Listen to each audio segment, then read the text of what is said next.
மாநிலங்களவை தேர்தலில் போட்டியிடும் திமுக வேட்பாளர்கள் அறிவிப்பு. திமுக சார்பில் வில்சன், கவிஞர் சல்மா ஆகியோர் எம்பி ஆகின்றனர். திமுக மாநிலங்களவை உறுப்பினர் வில்சனுக்கு மீண்டும் வாய்ப்பு. மாநிலங்களவை எம்பி ஆகிறார் மக்கள் நீதி மய்யத்தின் தலைவர் கமல்ஹாசன். மாநிலங்களவை தேர்தலுக்கு 4 வேட்பாளர்களை அறிவித்தது திமுக. திமுக கூட்டணியில் மக்கள் நீதி மய்யத்துக்கு ஒரு மாநிலங்களவை சீட் ஒதுக்கீடு. திமுக கூட்டணி சார்பில் 4 இடங்களில் 3 இடங்களில் திமுகவும் ஒரு இடத்தில் மக்கள் நீதி மய்யமும் போட்டி. செய்திகளை உடனுக்குடன் தெரிந்து கொள்ள கீழ்கண்ட கேபிள் மற்றும் டிடிஎச் நெட்வொர்க்குகளில் எம்நாடு செய்தி தொலைக்காட்சியை காணுங்கள்.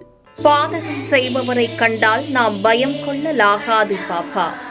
மோதி மிதித்துவிடு பாப்பா, அவர் முகத்தில் உமிழ்ந்துவிடு பாப்பா. அண்மை செய்திகளை உடனுக்குடன் தெரிந்து கொள்ள இணைந்திருங்கள் எம்நாடு தொலைக்காட்சியுடன்.